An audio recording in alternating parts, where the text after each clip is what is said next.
So finally আমাদের বাড়ি ফেরার দিন কিন্তু চলেই এলো। আমি আমার লাস্ট ব্লগে বলেছিলাম যে আমরা কী কী কেনাকাটি করেছি সেটা তোমাদের সাথে শেয়ার করব।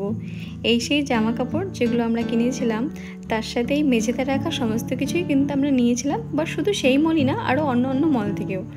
তবে আরও অনেক কিছুই নিয়েছি, কিন্তু সেগুলো প্যাক হয়ে গেছে অলরেডি, তাই শেয়ার করতে পারলাম না। আমাদের এই এক্সট্রা ব্যাগ কিনতে হয়েছিল দুটো, এগুলো ক্যারি করার জন্য।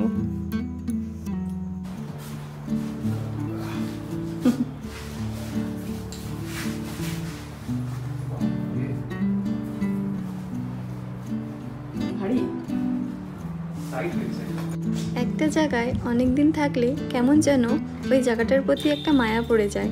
আমরা এই হোটেলে এই রুমটিতে মোটামুটি 12 দিন কাটালাম, আর আমরা এটাকে কিন্তু একদম বাড়ির মতন করে নিয়েছিলাম।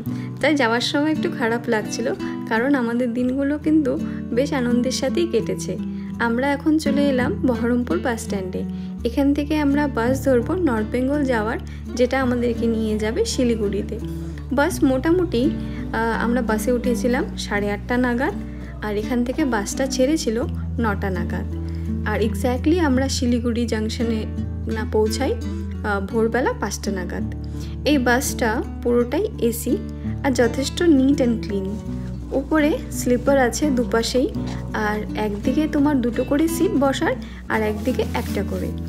এই বাসে কিন্তু স্লিপার সিটে যথেষ্ট জায়গা আছে, তো সেখানে আমরা আরাম করে আমাদের ব্যাগগুলো রাখতে পেরেছিলাম, কোনো অসুবিধা হয়নি আমাদের। তো এখানে ও সব ব্যাগ সেট করছিল, আর আমি ওর একটু ভিডিও করে নিচ্ছিলাম। আর আমাদের ট্রলিটাও কিন্তু বাসের মধ্যেই ছিল, তো সেটা নিয়ে আমাদের আর কোনো ভয় ছিল না। আমরা কিন্তু রাতে ডিনার করেই উঠেছিলাম, কিন্তু সেটা আমরা করেছিলাম 8টা নাগাদ। তাই পরে যদি বাসে খিদে পেয়ে যায়, সেই জন্য আমরা কিছু বিস্কিটস আর ডমিনোস থেকে কিছু জিনিস কিনে নিয়েছিলাম।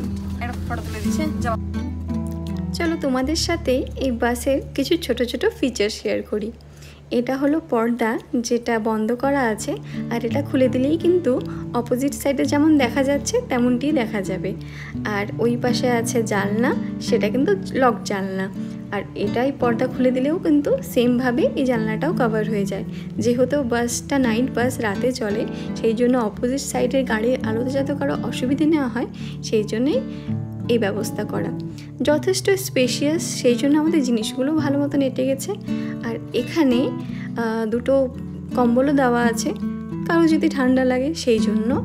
আর এটা যেটা দেখছো সেটা কিন্তু বালিশের কাজ করে।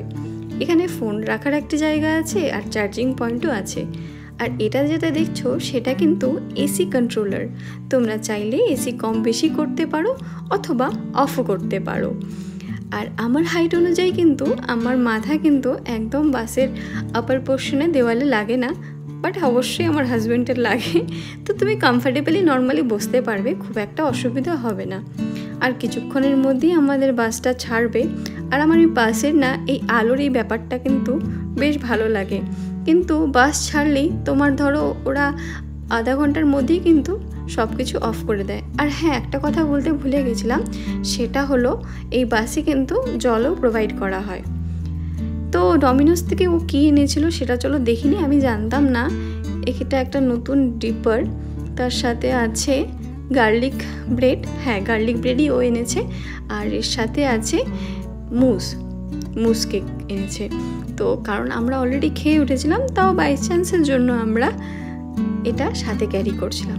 তো আমাদের বাস ছাড়লো, চলো দুগ্গা দুগ্গা। অনেকক্ষণ পর আমরা মুভি দেখছিলাম, তারপর আমরা একটু গার্লিক ব্রেডটা খেয়ে নিলাম, কারণ খুব একটা ঠান্ডা হয়ে গেলে খেতে ভালো লাগে না। তো চলো আমাদের যাত্রা কিন্তু শুরু হলো বাড়ির পথে। নেক্সট ডে ভোরবেলা 5টা নাগাদ আমরা শিলিগুড়ি পৌঁছে যাই, অ্যান্ড দেন সেখান থেকে আমরা ট্রেনে চড়ি আমাদের বাড়ি যাওয়ার জন্য।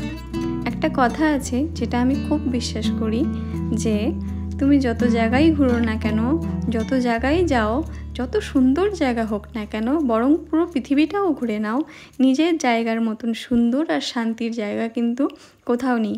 এতগুলো দিন মুর্শিদাবাদে থাকার পর মুর্শিদাবাদ ছেড়ে আসার সময় কিন্তু খারাপ লেগেছে, কিন্তু যখন আমি ডুয়ার্সে ঢুকি আর এই দৃশ্য দেখি তখন যে শান্তিটা ফিল হয়, সেই শান্তির কিন্তু কোনো বিকল্প নেই।